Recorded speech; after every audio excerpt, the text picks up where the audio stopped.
एक ऐसा आम सा लड़का जो बिना किसी मैजिक के पैदा हुआ था, लेकिन अपनी लगातार मेहनत और कड़ी ट्रेनिंग के दम पर उसने दुनिया का सबसे ताकतवर एसएस रैंक हीरो बनने का मुकाम हासिल किया। उसका नाम था टोटो। वो एक ऐसा हीरो है जिसकी स्किल्स काफी लाजवाब है और जिसका मुकाबला करना लगभग नामुमकिन है, लेकिन उसके पास एक ऐसी प्रॉब्लम है जो उसकी सबसे बड़ी कमजोरी बन चुकी है, और ये वो है कि वो बहुत ही शाई है।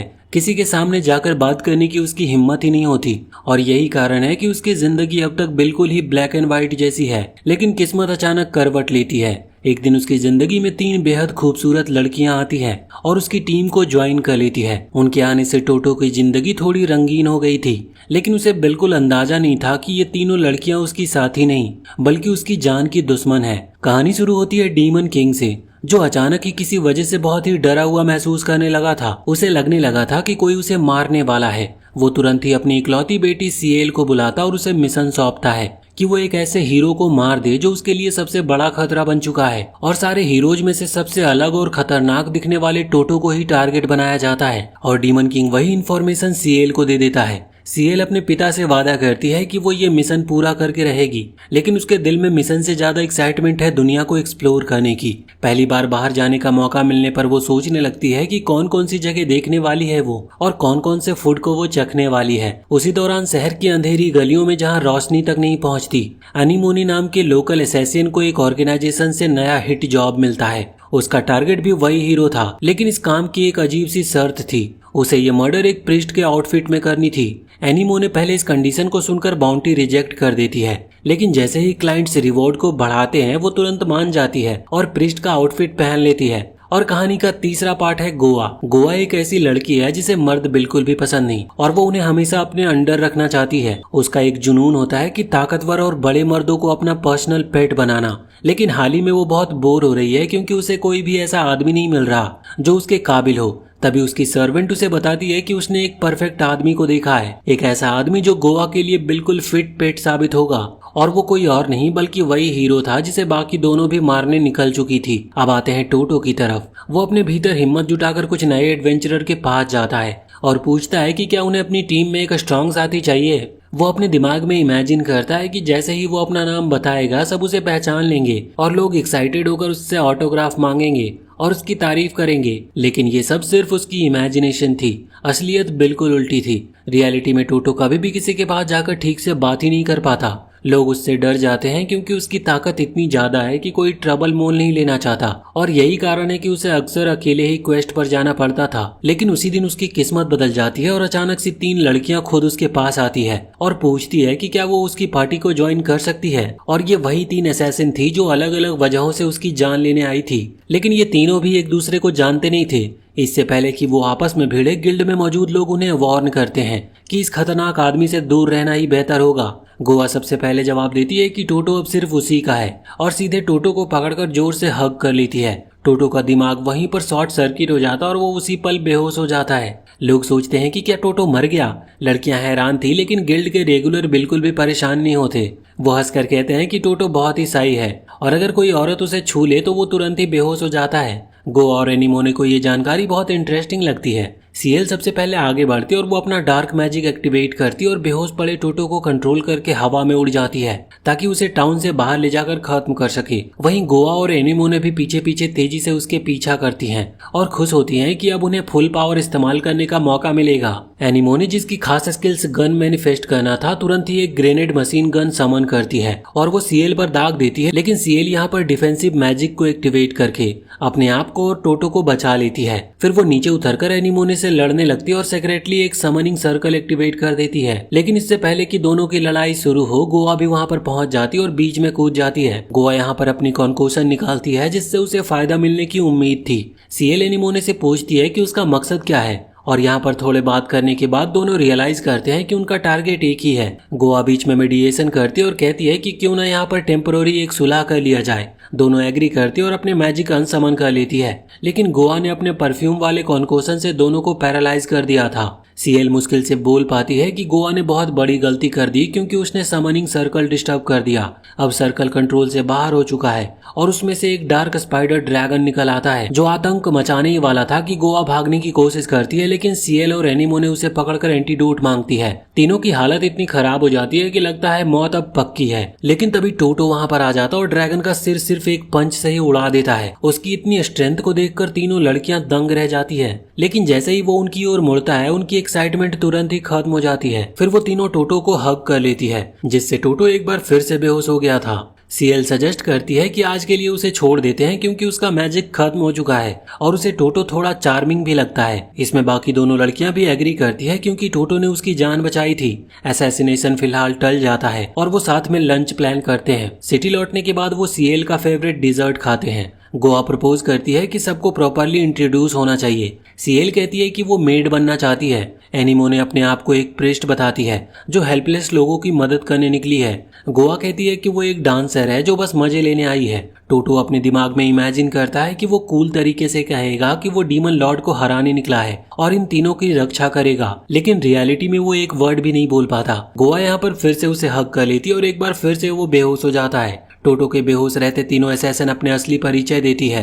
सीएल बताती है कि वो डीमन लॉर्ड की बेटी है और उसके पिता ने टोटो को मारने का मिशन दिया है। एनिमोने कन्फेस करती है कि उसे भी टोटो को टारगेट मिला है और गोवा यहाँ पर ओपनली कहती है कि उसका सपना है टोटो को टॉर्चर पेट बनाना। एनिमोने कहती है कि अब उसकी इंटरेस्ट खत्म हो गई है और वो असैसिनेशन कैंसिल कर रही है, लेकिन अंदर ही अंदर वो सीक्रेटली प्लान करती है कि वो अकेले ही टोटो को मारेगी ताकि सारा क्रेडिट उसे मिले। वो छत पर जाकर अपने गन से टोटो को ढूंढने लगती है। तभी उसे दो स्लेव ट्रेडर दिखाई देते हैं जो एक लड़की को बेच रहे थे और उसे स्लेव ट्रेडिंग से नफरत थी, इसलिए वो तुरंत ही बीच में कूद जाती है। वो ग्रेनेड फेंक कर लड़की को छुड़ाती है और पैसे देकर भाग जाने को कहती है, लेकिन मॉन्स्टर उसके पीछे आता है और रीजनरेट करके उसे मुश्किल में डाल देता है। तभी टोटो अचानक से सामने आता और मॉन्स्टर को एक ही हिट में मार गिराता है। एनिमोने ये देखकर हैरान रह जाती है और पूछती है कि वो कहाँ से आया। टोटो कहता है कि उसने पहले ही कहा था कि वो उनकी रक्षा करेगा। एनिमोने मजाक में उसे फ्लाइंग किस देती है ताकि वो फिर से बेहोश हो जाए। सीएल और गोवा इस पर हंस पड़ती है। एनिमोने बताती है कि उसने मॉन्स्टर को जानबूझकर नहीं मारा क्योंकि वो नहीं चाहती थी कि उस मासूम लड़की के सामने खून खराबा दिखे। गोवा और सीएल फिर से आर्ग्यू करने लगते हैं और वेपन निकाल लेती है, तो गोवा उन्हें रोकती है कि टोटो को डिस्टर्ब मत करो। यहाँ पर सीएल सजेस्ट करती है कि क्यों ना फाइट को गेम और स्नैक से सेटल किया जाए। एनिमोने पहले तो मना करती है, लेकिन फिर बाहर रह जाने के डर से सेमलेसली ज्वाइन भी कर लेती है। टोटो उठकर सोचता है कि ये सब एक सपना है, लेकिन हकीकत ये है कि तीनों लड़कियां उसके पास सो रही होती है और वो शौक से एक बार फिर से बेहोश हो जाता है और इस तरह से उनकी एक यूनिक टीम बनती है। गोवा सबसे देर में उठती है और जब टोटो को बेहोश पड़ा देखती है तो कहती है कि वो उससे भी ज्यादा लेजी है। एनिमोने मजाक में कहती है कि शायद अब उन्हें टोटो को मारने की जरूरत ही नहीं, क्योंकि अगर ये सिलसिला ऐसा ही चलता रहा तो साई हीरो टोटो नाक से खून बहते बहते खुद ही मर जाएगा। तीनों में से कोई भी ये अलाउ करने के लिए तैयार नहीं था कि दूसरा हीरो को खत्म करे। जैसे ही माहौल थोड़ा टेंस होता है, तीनों अपने अपने वेपन निकाल लेते हैं ताकि जरा भी मौका मिले तो वो हीरो को वहीं पर खत्म कर दे। सीएल सबसे पहले बोल उठती है। वो गोवा और एनिमोने दोनों को पीछे हटने को कहती है, ये दावा करते हुए कि वही सबसे ज्यादा डिजर्विंग है, क्योंकि आखिरकार वो डीमन लॉर्ड की बेटी जो है और अपने पिता का मिशन पूरा करना उसका हक है। तो यहाँ पर एनिमोने जवाब देती है कि उसे डीमन रॉयलिटी की परवाह नहीं, उसके पास 99.99% का फ्लॉलेस सक्सेस रेट है। एक असैसिन के तौर पर अगर किसी को ये काम करना चाहिए तो वही है और बाकी दोनों उसके रास्ते से हट जाएं।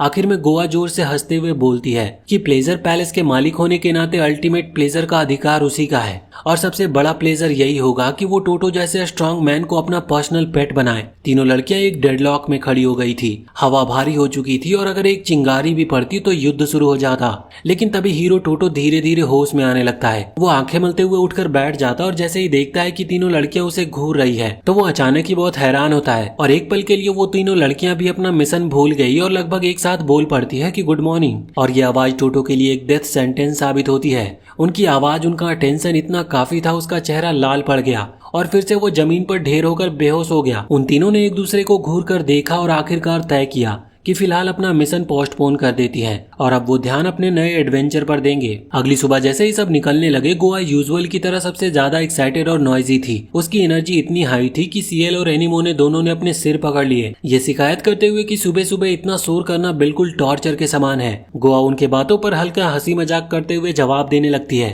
और देखते ही देखते तीनों में एक हल्का फुल्का आर्गुमेंट छिड़ जाता है। इसी बीच हीरो टोटो उन्हें देखता रहा और सोचने लगा कि क्या वो सच में इन तीन प्रिंसेस के साथ सरवाइव कर पाएगा। और आज ही वो 2 बार बेहोश हो चुका था और दिन भी अभी बहुत लंबा था। सीएल ने अचानक नोटिस किया कि टोटो कुछ ज्यादा ही टेंस लग रहा है। उसने उससे पूछा कि सब कुछ ठीक है। गोवा और एनीमोने ने भी कंसर्न दिखाया। ये टोटो के लिए पहली बार था जब किसी ने जेन्युइनली उसकी परवाह दिखाई थी। उसने मन ही मन कसम खाई कि वो इन तीनों की एक्सपेक्टेशंस पर हमेशा खरा उतरेगा। एडवेंचर पर निकलने से पहले टीम एडवेंचर्स गिल्ड पहुंची और वहां पर रजिस्टर करने की प्रोसेस के दौरान उन लड़कियों ने टोटो को अपना लीडर घोषित कर दिया और टोटो के लिए ये बहुत बड़ी बात थी। लेकिन जैसे ही उसे रिसेप्शनिस्ट से इंटरेक्ट करना पड़ा, उसकी सोशल एंजाइटी ट्रिगर हो गई और वो वहीं पर बेहोश हो गया। लड़कियां घबराकर उसे उठाने लगी और जब आखिरकार वो होश में आया तो वो लड़कियां उसे समझाने लगी कि अब जब वो ऑफिशियली उनका लीडर है तो उसे लीडर की तरह एक्ट करना होगा। भले ही वो साई हो, लेकिन पार्टी को गाइड करने की जिम्मेदारी उसी की है। रिसेप्शनिस्ट ने उनके पेपर वर्क पूरा करके उनकी पार्टी को अप्रूव कर दी। अब वो ऑफिशियली एडवेंचरिंग जर्नी शुरू करने के लिए तैयार थे। निकलने से पहले गोवा ने उन्हें गिल्ड क्वेस्ट के जेनेरिक रूल्स भी समझाए और क्योंकि वो सभी बिल्कुल नए थे, उनकी पार्टी रैंक ई से शुरू हुई थी। गोवा ने बताया कि हायर रैंक्स पाने के लिए क्वेस्ट को पूरा करना होगा और अभी के लिए उनके पास सिर्फ लो लेवल क्वेस्ट अवेलेबल थे, जैसे स्लाइम हंट करना या हर्ब्स गैदरिंग का। सीएल को ये सब सुनकर बहुत ही झुंझलाहट होती है। उसने साफ कहा कि उसे जल्दी से जल्दी एस रैंक तक पहुंचना है ताकि वो हार्डकोर मिशन पर जा सके। लेकिन सच ये था कि कोई भी शॉर्टकट या चीट कोड नहीं था। उन्हें मेहनत करनी थी और वहीं से शुरू करना था। जैसे ही वो निकलने लगी, गोवा ने जानबूझकर टोटो को हग कर लिया और हमेशा की तरह टोटो एक बार फिर से बेहोश हो गया। तो गोवा यहाँ पर मुस्कुराकर बाकी लड़कियों से पूछ बैठी, क्या तुम्हें सच में लगता है कि हम सबको एक टीम की तरह एडवेंचरिंग करनी चाहिए? क्योंकि आखिरकार हमारा असली गोल तो कुछ और ही है। इस रिमाइंडर से बाकी दोनों भी सीरियस हो जाती हैं। लेकिन पिछली बार जैसी आपसी लड़ाई दोहराने का कोई मतलब नहीं था, इसीलिए एनीमोने ने एक सॉल्यूशन सजेस्ट किया। हम में से हर किसी को एक एक दिन मिलेगा और उसी दिन हमें मौका मिलेगा टोटो को मारने का। जिस दिन जिसकी बारी होगी वही कोशिश करेगा।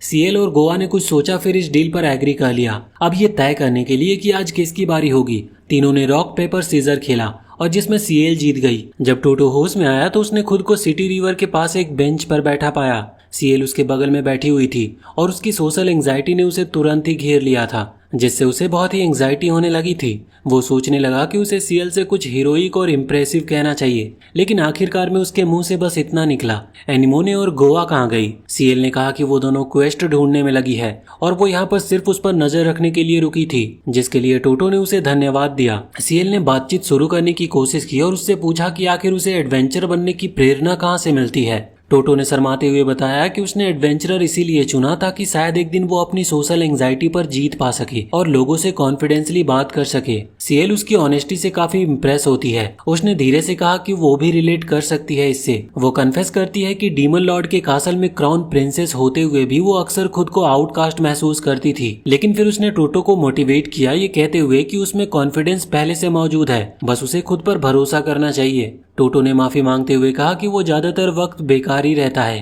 लेकिन सीएल ने तुरंत ही जवाब दिया कि वो अंडर एस्टिमेट कर रहा है खुद को। उसने कहा कि उसने पहले ही उन्हें कई बार प्रोटेक्ट किया है। लेकिन वहीं बातचीत के दौरान टोटो एक बार फिर से बेहोश हो जाता है। इसी बीच गोवा और एनीमोने वापस आ गई। उन्होंने एक्साइटेड होकर बताया कि उन्होंने एक क्वेस्ट को ले लिया है, स्प्रिंग केव से आयरन ओर्स कलेक्ट करने का, जिसे एक लोकल ब्लैक स्मिथ ने असाइन किया था। गोवा और एनीमोने ने एक दूसरे को देखा ये सोचकर कि सीएल के लिए ये परफेक्ट मौका होगा हीरो को असैसिनेट करने का। लेकिन एनीमोने ने यहाँ पर कहा कि शायद सीएल इस टास्क के लायक नहीं है क्योंकि वो टोटो से लगाव करने लगी है। सीएल उसकी बात सुनकर भड़क जाती है और दोनों झगड़ने ही वाली थी कि गोवा ने बीच में कूदकर कहा कि उन्हें अपने मेन गोल पर फोकस करना चाहिए। अगले दिन टोटो और उसकी टीम स्प्रिंग केव के ई रैंक डंजन में पहुंची। उनका मिशन आयरन ओर्स कलेक्ट करने का था। टोटो ने एक रेयर कॉन्फिडेंट टोन में कहा कि वो केव में सबसे आगे जाएगा और बाकी तीनों को उसके पीछे फॉलो करना चाहिए। केव के अंदर टोटो ने लड़कियों से डिस्टेंस थोड़ी मेंटेन की ताकि एक्सीडेंटल तौर पर वो फिर से बेहोश ना हो जाए और लड़कियों ने इसे परफेक्ट मौका समझा सीएल से पूछने का कि क्या उसके पास एक नया असैसिनेशन प्लान है।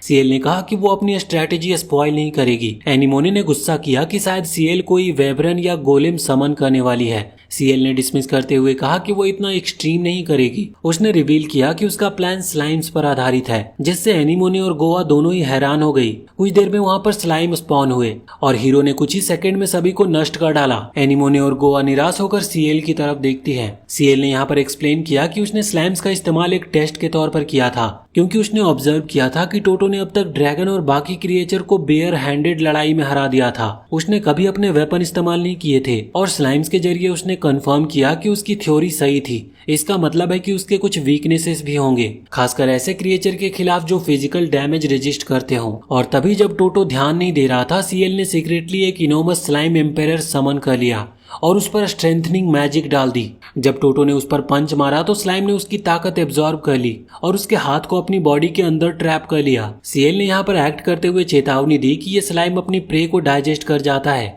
टोटो ने इंस्टेंट रिएक्शन में स्लाइम को हवा में फेंका, फिर उसे स्पिन करके दीवार से दे मारा, लेकिन स्लाइम वापस आकर उसके बॉडी से चिपक गई और उसने उसे पूरी तरह से जकड़ लिया था। सीएल यहाँ पर ये देखकर हंसने लगी। उसे लगा कि उसने जीत हासिल कर ली है, लेकिन अचानक टोटो ने बार बार चिल्लाना शुरू कर दिया। उसकी आवाज इतनी पावरफुल थी कि वो पूरा स्लाइम ही वेपराइज हो गया। तीनों लड़कियां ये देखकर बहुत ही हैरान हो गई। अगर वो सिर्फ अपनी आवाज से किसी को मार सकता है तो क्या सच में वो कभी उसे हरा भी पाएंगी? सीएल ने डिफीट एक्सेप्ट कर ली और गोवा ने यहाँ पर सजेस्ट किया कि अब उन्हें अपना असली क्वेस्ट पूरा करना चाहिए। माइनिंग शुरू हुई, लेकिन आयरन ओर्स मिलना मुश्किल साबित हुआ और अंत में एनीमोने ने केव की दीवारों पर कुछ सस्पिशियस क्रैक नोटिस किए। तो टोटो ने पिकैक्स की जगह अपने फिस्ट का इस्तेमाल किया और ओर्स को निकालना शुरू किया। उसने इतनी आसानी से दीवारें तोड़ी कि बाकी सब बहुत ही हैरान हो गई। उन्होंने एक पूरा बैग ओर्स कलेक्ट किया और क्लाइंट के पास ले गए। क्लाइंट ये देखकर बिल्कुल हैरान था क्योंकि दूसरे एडवेंचरर ने सिर्फ 3 ओर्स कलेक्ट किए थे। उसने टोटो की टीम को धन्यवाद दिया। वापस लौटते वक्त सीएल ने हिचकिचाते हुए टोटो से पूछा कि वो इतना स्ट्रांग कैसे बना।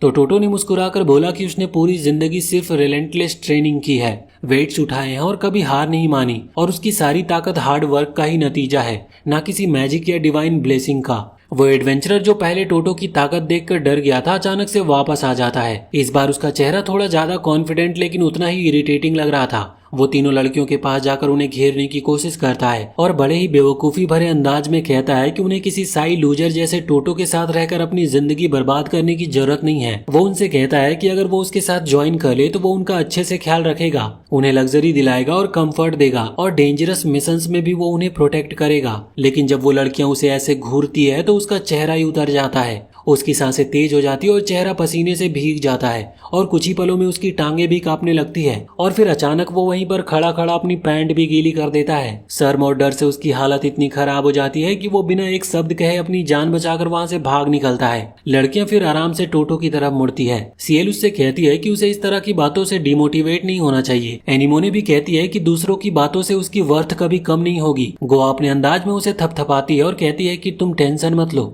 हम सब तुम्हारे साथ हैं। उनकी ये बातें सुनकर टोटो का दिल भर आता है। वो धीरे धीरे सिर उठाता है। वो कहता है कि वो कसम खाता है वो अपनी पूरी कोशिश करेगा और कभी भी उन्हें निराश नहीं करेगा। जैसे ही वो लोग डोसा टाउन की ओर पहुंचते हैं, गोवा शरारत से एनीमोने के कान में झुकती है और फुसफुसाकर पूछती है कि अब जबकि सीएल का असैसिनेशन अटेम्प्ट फेल हो चुका है तो अगला टर्न किसका होना चाहिए। तो एनीमोने बिना देरी किए कह देती है कि ऑब्वियस है अब उसकी बारी है, लेकिन गोवा मानने से इनकार कर देती है और याद दिलाती है कि उन्होंने पहले तय किया था कि टर्न्स हमेशा रॉक पेपर सीजर्स से ही डिसाइड होंगे। दोनों रूल्स को मानने पर एग्री कर लेती है और फिर वहीं सड़क पर खड़े खड़े एक रॉक पेपर सीजन मैच शुरू करती है। हर बार ड्रॉ हो जाता और टोटो दूर से कंफ्यूज्ड एक्सप्रेशन के साथ सोच रहा होता है कि आखिर ये लड़कियां हर समय इतने अजीब गेम्स क्यों खेलती रहती है। और आखिरकार गोवा जीत जाती और मुस्कुराते हुए डिक्लेयर करती है कि अब बारी उसी की है। तो यहाँ पर सीएल और एनीमोने बहाना बनाकर कहती है कि उन्हें अर्जेंट काम याद आ गया है और धीरे धीरे वहाँ से खिसक जाती है, जिससे टोटो गोवा के साथ अकेला रह जाता है। टोटो जो हमेशा नर्वस रहता है, गोवा जैसी हॉटी के साथ अकेला चलते हुए और भी ज्यादा ऑकवर्ड महसूस कर रहा था। गोवा जो हमेशा टीजिंग का मौका ढूंढती है और वो उसे जोर से हग कर लेती और पूछती है कि तुम्हें मेरे साथ अकेला रहना अच्छा लग रहा है या नहीं। नॉर्मली तो ऐसा होते ही टोटो बेहोश हो जाता था, लेकिन इस बार कुछ अलग था। लगता है धीरे धीरे उसकी नर्वसनेस थोड़ी जा रही थी, लेकिन उसका चेहरा अब भी लाल हो चुका था और उसका दिल जोर जोर से धड़क रहा होता है। लेकिन फिर भी वो बहुत स्ट्रगल करते हुए किसी तरह हकलाते हकलाते कह ही देता है कि हाँ, उसे उसके साथ समय बिताना सच में अच्छा लगता है। गोवा ये सुनकर खुश हो जाती है और प्लेफुल टोन में कहती है कि चलो फिर वो दोनों साथ में लंच करेंगे। टोटो ये सुनकर हैरान हो जाता और सोचता है कि शायद गोवा उसे डेट पर ले जा रही है और गोवा भी कहती है कि हाँ, ये सच में डेट ही है। इतना सुनते ही बेचारा वो हीरो फिर से फेंट होकर जमीन पर गिर पड़ता है। जब टोटो होश में आता है तो गोवा उसे कोजी लोकल बार में ले आई होती है। वहां से उसे एक ड्रिंक देती है, एक ऐसा ड्रिंक जिसमें गोवा ने अपने सस्पिशियस कॉन्कोशन मिलाए होते हैं। गोवा एक्साइटेड होकर इंतजार करती है कि उसका मिक्सचर इफेक्ट दिखाएगा, लेकिन कुछ भी होता नहीं। वो टोटो की आंखों में घूर कर देखने लगती है, ये सोचते हुए कि अब हेलुसिनेशन या डिजीनेस शुरू होगा। लेकिन टोटो बस ऑकवर्डली सोचता है कि शायद गोवा चाहती है कि वो कुछ बोले, क्योंकि ये डेट है। अपने दिमाग में वो हीरोइक और चार्मिंग लाइंस रिहर्स करता है, लेकिन असल में तो उसके चेहरे पर एक अजीब सा कॉन्स्टिपेशन वाला एक्सप्रेशन था। गोवा सोचती है कि उसका कॉन्कोशन असर दिखा रहा है, लेकिन हकीकत में ये बस टोटो की हमेशा की ऑकवर्डनेस होती है। गोवा हैरान हो जाती है कि उसका पोषण काम नहीं कर रहा, लेकिन वो हार मानने वालों में से नहीं थी। अगला राउंड वो उसे ग्रिल्ड मीट देती है जिसमें ऐसी चीज मिली होती है जो किसी का दिमाग फ्राई कर सकते थे और वो उसे पैरालाइज कर सकते थे, लेकिन ये भी बेकार जाता है। फिर भी गोवा जिद नहीं छोड़ती। तीसरे राउंड में वो उसे सैंडविच खिलाती है जिसमें ऐसा दवा मिला होता है जो किसी को पूरे हफ्ते के लिए कोमा में डाल सकता था, लेकिन इस बार भी टोटो पर 0 इफेक्ट होता है और आखिर में गोवा हार मान लेती है और एक कड़वा सच एक्सेप्ट करती है कि टोटो इम्यून है, क्योंकि गोवा का असली मकसद उसे मारना ही था। उसका असली गोल था कि वो टोटो को अपना चार्म में फंसाए और उसे अपना गुलाम बना ले, लेकिन अब उसे लगने लगा था कि ये सपना कभी पूरा नहीं होगा। उसी समय टोटो मासूमियत से उसके पास आता है और उसे चाय ऑफर करता है। गोवा उसके इस बिहेवियर से और भी ज्यादा टूट जाती है और वो बिना सोचे समझे सीधे पूछ डालती है, क्या तुम मुझसे प्यार करते हो? टोटो तो लगभग बेहोश होने ही वाला था ये सुनकर, लेकिन किसी तरह वो खुद को संभालते हुए और हकलाते हुए पूछता है कि गोवा ऐसा सवाल क्यों पूछ रही है। लेकिन गोवा यहाँ पर फिर उसे रिझाते हुए ये ऑर्डर देती है कि वो उसका डॉग बन जाए, लेकिन ये भी टोटो पर काम नहीं करता। टोटो सीधा और साफ जवाब देता है कि मैं ऐसा नहीं कर सकता। गोवा का दिल टूट जाता है और उसकी आंखों से आंसू बहने लगते हैं। वो रियलाइज करती है कि वो कितनी क्रूअल और सेल्फिश रही है और लगभग रोते हुए वो टोटो से रिक्वेस्ट करती है कि वो उससे नफरत ना करे। टोटो उसे शांत करता है और वो कहता है कि हाँ, वो गोवा का डॉग बनना चाहता है, लेकिन अगर वो ऐसा करेगा तो वो उसे प्रोटेक्ट नहीं कर पाएगा। उसकी जगह उसका रोल प्रोटेक्टर का होना चाहिए और बेहोश होने से रोकने के लिए वो अपने हाथ को खुद ही काट लेता है और गोवा को बताता है कि वो और बाकी दोनों लड़कियां उसके लिए उसकी जान से भी ज्यादा इम्पोर्टेंट है। उसकी ये बातें सुनकर गोवा का चेहरा खिल उठता है। वो उसे अपने दिल से थैंक यू करती और प्यार से कहती है कि माय डियर हीरो। और वहीं पर टोटो फाइनली अपनी लिमिट क्रॉस करके पूरी तरह से नॉकआउट हो जाता है। बाद में जब टोटो उठता है तो गोवा उसके सामने खड़ी थी। उसके हाथ पर अब बैंडेज लगा होता है और उस पर एक छोटा सा फूल भी रखा गया था। गोवा मुस्कुराकर बताती है कि ये उसका छोटा सा थैंक यू गिफ्ट है और हमेशा की तरह टोटो एक बार फिर से बेहोश हो जाता है। जब वो दोबारा उठता है तो शाम के करीब 7 बज चुके होते हैं। गोवा उसे सीएल और एनीमोने से मिलवाने ले जाती है। सीएल टोटो को डिजर्ट खिलाने ले जाती है, जबकि एनीमोने गोवा के साथ पीछे रह जाती है और वो उससे पूछती है कि क्या गोवा भी फेल हो गई। गोवा आश्चर्यजनक तरीके से बताती है कि हाँ, वो फेल हो गई, लेकिन उसे बहुत मजा आया और सच कहे तो वो अपने हीरो के साथ ऐसे ही मोमेंट्स एंजॉय करती रहना चाहती है। फिर गोवा टोटो का हाथ पकड़कर सजेस्ट करती है कि वो आज रात उसके साथ रूम शेयर करे। सीएल की आंखें थोड़ी सस्पिशियस हो जाती और उसे शक होने लगता है कि गोवा ने असैसिनेशन अटेम्प्ट छोड़कर टोटो के साथ सच में डेट की है। अगले दिन एनीमोने की बारी होती है। गोवा प्रपोज करती है कि टर्न हमेशा उसी ऑर्डर में फॉलो होने चाहिए, सीएल, गोवा और फिर एनीमोने, ताकि गेम फेयर रहे। एनीमोने इस बात से एग्री करती है क्योंकि उसे पूरा विश्वास है कि आज वो टोटो को फाइनली असैसिनेट कर ही देगी। सीएल उससे कहती है कि उसे ऐसा नहीं लगता और फिर वो अपने अगली बारी की तैयारी करने चली जाती है। गोवा, जिसे अब साफ साफ यकीन हो चुका है कि उसके कॉन्कोशन कभी टोटो पर काम नहीं करेंगे, असैसिनेशन का आइडिया ऑफिशियली वो छोड़ देती है। अब उसका असली मोटिव बस यही है कि सीएल क्या स्ट्रेटेजी अपनाती है वो देखे। इधर एनीमोने टोटो को अकेले जंगल में हर्ब कलेक्ट करने के लिए ले जाती है। वो ये बहाना बनाती है कि गोवा और सीएल को स्टोमक पेन हो गया है और इसीलिए वो पीछे रह गई और एनीमोने यहाँ पर बिल्कुल भी छोटे मोटे बातों में अपना वक्त खराब नहीं करना चाहती थी। वहीं इधर गोवा सीएल को एक स्वीट स्पॉट पर ले जाती है जहाँ लोकल वेंडर्स की मिठाइयाँ मिलती है। सीएल खुशी खुशी मिठाइयाँ खाती और गोवा को धन्यवाद कहती है, लेकिन गोवा कहती है कि उसने मैजिक कास्ट किया है जो चार्म को रिपेल करता है। उसी वक्त एक रैंडम अजीब सा आदमी आ जाता और उनकी बातचीत को इंटरप्ट करता है। वो उनसे पूछता है कि वो बस ऐसे बैठकर क्यों बातें कर रही है। वो दोनों इरिटेट होकर उसे वहां से चले जाने को बोलती है। वो आदमी अपनी बातों को जस्टिफाई करने की कोशिश करता है, लेकिन दोनों उसे इग्नोर कर देती हैं। जंगल में एनीमोने बोर हो रही होती है। वो सोचती है कि काश वो थोड़ा हाई हो पाती, लेकिन क्योंकि वो एक प्रिस्ट बनी हुई है इसीलिए ओपनली ऐसा नहीं कर सकती। वो टोटो से पूछती है कि उसे क्या पसंद है। टोटो बिना ज्यादा सोचे स्ट्रेट फॉरवर्ड जवाब देता है कि उसे वेट उठाना बहुत पसंद है। एनीमोने को ये जवाब बिल्कुल बोरिंग लगता है, लेकिन वो कुछ कहती नहीं। रेस्टोरेंट वाले सीन में वापस वही अजीब आदमी उन्हें बार बार परेशान कर रहा था, लेकिन गोवा और सीएल उसे इग्नोर ही कर रही होती है। आखिरकार वो पीछे इशारा करके कहता है कि वहाँ रॉबर्स लूट कर रहे हैं, फिर भी वो दोनों का रिएक्शन ऑलमोस्ट 0 ही रहता है। उधर एनीमोने टोटो से पूछती है कि उसके चेहरे पर स्कार कैसे आया। ये सवाल टोटो को थोड़ी देर के लिए अनकंफर्टेबल कर देता है और वहीं इधर रेस्टोरेंट में रॉबर्स का बॉस जैक एंटर करता है। वो उन लड़कियों पर डिसरिस्पेक्टफुल होने का आरोप लगाता है और प्राउडली अपने बी रैंक एडवेंचरर स्टेटस को दिखाता है। गोवा तुरंत उसकी एबिलिटी का मजाक उड़ाती है और सीएल कैजुअली पूछती है कि क्या सच में बी रैंक कुछ इंप्रेसिव भी होता है। गोवा एक्सप्लेन करती है कि इसका मतलब बस 1000 एडवेंचरर्स में से टॉप 100 में होना इतना भी खास नहीं है, और वो दोनों हंस पड़ते हैं। जैक गुस्से में आकर सीएल पर हमला करता है, लेकिन सीएल की मैजिक उसके अटैक को डिस्पेल कर देती है। वो उससे पूछती है कि क्या उसे सच में पता भी है कि वो किससे लड़ रहा है। जैक फिर से कोशिश करता है, लेकिन इस बार दोनों लड़कियां मिलकर उसे पीट देती है। सीएल चाहती थी कि वो अकेले फाइट खत्म करे, लेकिन गोवा प्रैक्टिकल होकर याद दिलाती है कि जैक पर बाउंटी होगी, इसीलिए उसे जिंदा पकड़ना बेहतर होगा। वहीं इधर एनीमोने को एहसास होता है कि उसके सवाल ने टोटो को अनकंफर्टेबल कर दिया है, लेकिन टोटो जवाब देता है कि ये स्कार उसे मॉन्स्टर अटैक से मिला था। उसी इंसिडेंट में उसने सब कुछ खो दिया, अपना घर, अपना परिवार और शायद अपना कॉन्फिडेंस भी। उसने बहुत मुश्किल समय झेला है। एनीमोने इस बात से हैरान हो जाती है। वो पूछती है कि क्या वो उन मॉन्स्टर से रिवेंज लेना चाहता है। टोटो सिर हिलाकर कहता है कि नहीं, उसका गोल रिवेंज लेने का नहीं, वो बस कॉन्फिडेंस पाना चाहता है और प्रूव करना चाहता है कि वो जिंदा रहकर भी काबिल है, कि उसका सरवाइव करना कोई मिस्टेक नहीं था। एनीमोने थोड़ी देर के लिए चुप हो जाती है, फिर धीरे धीरे मान लेती है कि वो सही कह रहा है। आखिर वो दोनों अपने डेस्टिनेशन पर पहुंचते हैं और टोटो इमीडिएटली हर्ब्स कलेक्ट करने में लग जाता है। एनीमोने दूर खड़ी होकर उसे ऑब्जर्व करती है और उसे अपने आप पर गिल्ट हो रहा था कि उसने कभी सोचा भी नहीं था कि टोटो इतना कुछ झेल चुका है। लेकिन मिशन तो मिशन होता है, चाहे जितना भी सिंपैथी डेवलप क्यों ना हो, उसे असैसिनेशन अटेम्प्ट करना ही होगा। वो धीरे धीरे टोटो के करीब जाती है और उसकी गर्दन के पास झुककर सॉफ्टली अपनी सांसें छोड़ती है। ये उसका तरीका था उसे बेहोश कराने का, ताकि वो बिना रेजिस्टेंस अपना काम पूरा कर सके। रेस्टोरेंट में वापस जैक को आखिरकार रियलाइज होता है कि सीएल का मैजिक उसकी लीग से बाहर का है। बी रैंक एडवेंचरर होने के बाद भी उसने ऐसा मैजिक कभी नहीं देखा था। वो अपनी टीम की तरफ हेल्प के लिए मुड़ता है, लेकिन अब वो सब गोवा के इन्फ्लुएंस में थे और उसकी नीड्स पूरी कर रहे थे। सीएल एक हैमर स्पेल से जैक को स्ट्राइक करती और वो तुरंत ही कोलैप्स हो जाता है। वहीं इधर जंगल में एनीमोने अपना बनाया हुआ बॉम्ब निकालती है।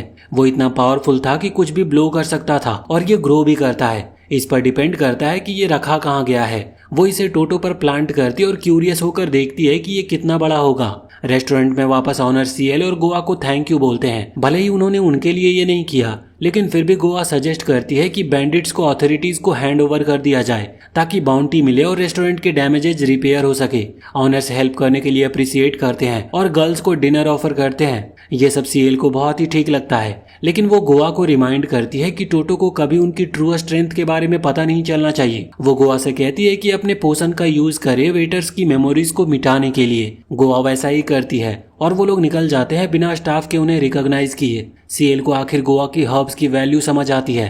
अपनी खुद की पावर के बावजूद वो मेमोरीज अल्टर नहीं कर सकती। वो हर्ब्स बनाना सीखना चाहती थी और गोवा उसे फॉरेस्ट लेकर जाती है उसकी ट्रेनिंग के लिए, लेकिन यहाँ पर सीएल गलत हर्ब्स मिक्स कर देती है और पॉइजन क्रिएट हो जाता है। उधर वो बॉम्ब जो एनीमोने ने प्लांट किया था वो बढ़ता ही जा रहा था, इतना कि अगर एक्सप्लोड हुआ तो उसे भी कंज्यूम कर लेगा। वो पैनिक में आकर टोटो के बॉडी से उसे कट कर देती है ताकि वो जाग जाए। वो चिल्लाकर उससे कहती है कि उसे दूर फेंके और वो ऐसा ही करता है और बॉम्ब पास के ही पेड़ के पास एक्सप्लोड हो जाता है। उसी वक्त वो पॉइजनस हर्ब जो सीएल ने बनाया था पास में ही एक्सप्लोड होता है। ब्लास्ट इतना इंटेंस होता है कि टोटो भी जल जाता है एनीमोनो को बचाते हुए, और वो हैरान हो जाती है कि उसका बॉडी ये सब झेल गया, क्योंकि उसके बिना तो वो मर ही जाती। वो राहत की सांस लेती है कि थैंकफुली टोटो ने उसे बचा लिया, लेकिन वो फिर से बेहोश हो जाता है। टोटो रियलाइज करता है कि उनके जमा किए गए हर्ब्स भी डिस्ट्रॉय हो गए हैं, तो वो और भी ढूंढने निकल जाता है। वो समझ नहीं पा रहा था कि हुआ क्या। वापसी पर एनीमोने झूठ बोलती है कि किसी मॉन्स्टर ने उस पर बॉम्ब प्लांट कर दिया था और भाग गया। वो माफी मांगता है कि वो उसके लिए वहां पर नहीं था। वो एक्सपेक्ट करते हैं कि बाकी गर्ल्स उसकी हालत देखकर शॉक होंगी, लेकिन जब वो उन्हें देखते हैं तो वो भी जली होती है। सीएल कंप्लेन करती है कि अब वो हर्ब लेसन से तंग आ चुकी है,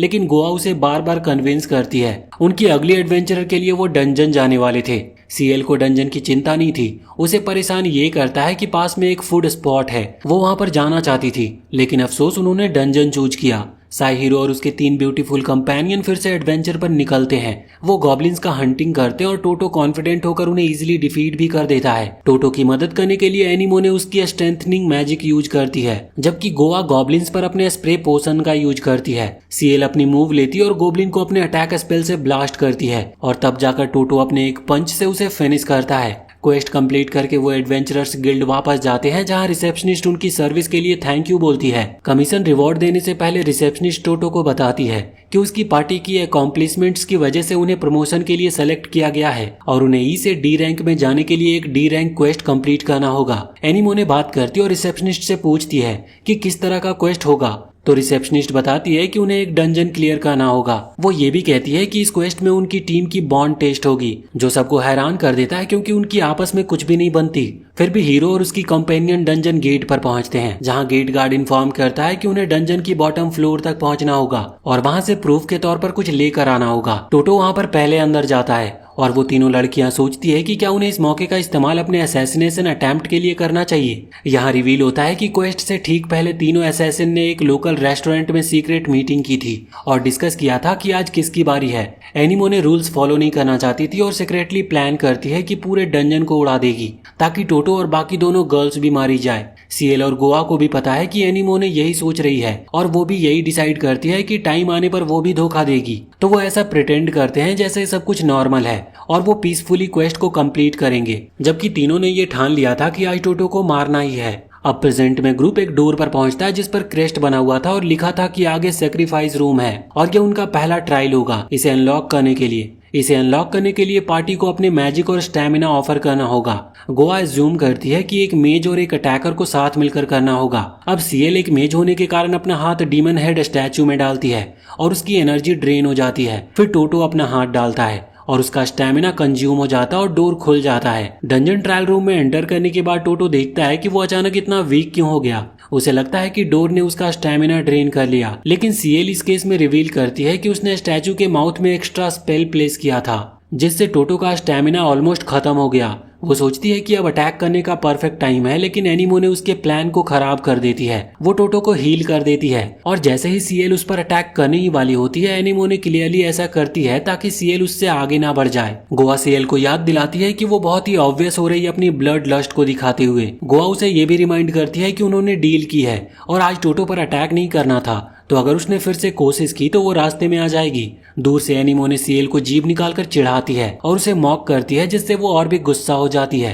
लेकिन जैसे ही टोटो मुड़कर देखने लगता है, वो प्रिटेंड करती है कि बस खेल रही थी। थोड़ी देर बाद वो एक हॉलवे में आते हैं जो फ्लेम्स से भरा हुआ था और दूसरा ट्रायल रूम होता है रूम ऑफ रेजिंग फायर का। इसे क्लियर करने के लिए उन्हें दूसरी तरफ पहुंचना था। टोटो सोच रहा होता है कि इतनी आग से कैसे क्रॉस करेगा, वो भी बिना हर्ट हुए। एनीमोने चुपचाप प्लान करती है कि यहाँ बॉम्ब प्लांट करेगी क्योंकि आग उसके बॉम्ब की ताकत को डबल कर सकती है, तो वो एक्सक्यूज देती है कि उसे मेकअप अप्लाई करना है। लेकिन सीएल उसके प्लान को समझ जाती है और वो तुरंत अपने विंड मैजिक से सारी आग को बुझा देती है, जिससे उसका प्लान ही खराब हो जाता है। और इसी के साथ हम इस वीडियो को यहीं पर एंड करते हैं। इसके आगे के एपिसोड्स आपको अगर देखने हैं तो हमें कमेंट सेक्शन में जरूर बताएं और बताएं कि वीडियो आपको कैसी लगी। और इसी के साथ चैनल को सब्सक्राइब करके बेल आइकन जरूर दबा लें।